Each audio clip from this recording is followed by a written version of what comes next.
iba pang ulat, presyo ng tinapay posibleng tumaas bago matapos ang buwang kasalukuyan. Ang buong ulat mula sa aming kasamang si George Bandola. Bago matapos ang buwan, hindi na raw mapipigilan ang pagtaas ng presyo ng Pinoy Pandesal at Pinoy Tasty.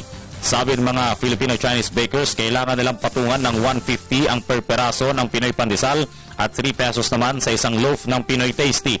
Sakaling ituloy na nga ng Tariff Commission ang pagpapataw ng dagdag na 13% tax sa mga imported na Turkish flour, mapipilitan ng mga bakers na magtaas na rin ang presyo. This is supposed to be under the Tariff Commission. Bakit sila magdi-decide na kagad? Hindi pa na umpisa na sumagot yung mga Turkey importers.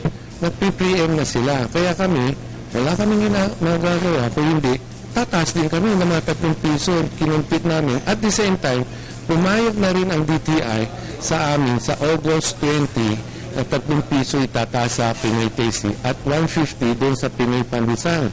Sabi ni Mr. A, usapan sa pagitan ng pamahalaan at mga bakers, makarang ipilit ng mga local flour millers na taasan ang buwis ng mga imported na harina.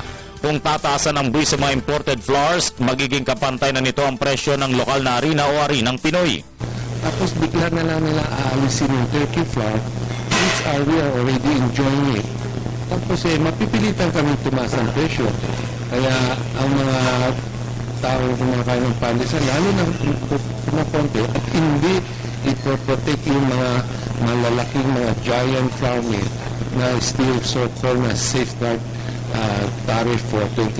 Yun ang mali. Samantala, nananawagan naman ang Turkish flour importers na suspindihin muna ang pag-i-impose ng dagdag na taripa sa mga imported flours. Pinabulaanan ni Ernesto Chua ng Turkish-Philippine Business Council ang mga aligasyon ng mga local flour millers na itinatapon sa Pilipinas sa mga murang harinang galing Turkey. Kumpara naman sa harinang Pinoy, mas mura ng dihamak ang mga imported, kaya ito ang tinatangkilik ng mga panadero, lalo na sa paggawa ng murang Pinoy Pandesal at Pinoy Tasty. Postpone muna yung hearing dito sa usapin ito sa isang taon na lang. Kasi nalalapit na itong Christmas and New Year season, malaki ang konsumo ng harina. So, total, hindi naman nalulugi itong mga flour miller, pwede na nilang hindi iporsige. 750 pesos lang per 25 kilogram ang inaangkat na hard flour galing Turkey, samantalang 900 ito mula sa mga local flour millers, habang 620 pesos naman ang soft flour na imported, pero 720 pesos kung bibilhin mula sa mga natatanging 5 local flour millers. Pangamba ng mga Turkish flour importers, mabibigyan lamang ng malaking tubo ang mga local flour millers kung magpapantay ang presyo ng mga imported at locally produced. Maraming panaderya ang mahihirapan kung hindi man ay mas magmamahal ang presyo ng tinapay at ilang bilihin.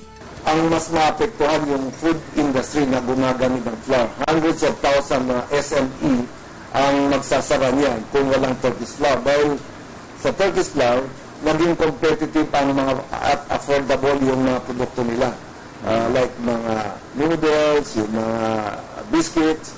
Kung bibilin itong mga SME na to ng harinang lokal, hindi nila maibebenta yung produkto nila sa mababang halaga. Para sa Telebisyon ng Bayan, George Bandola.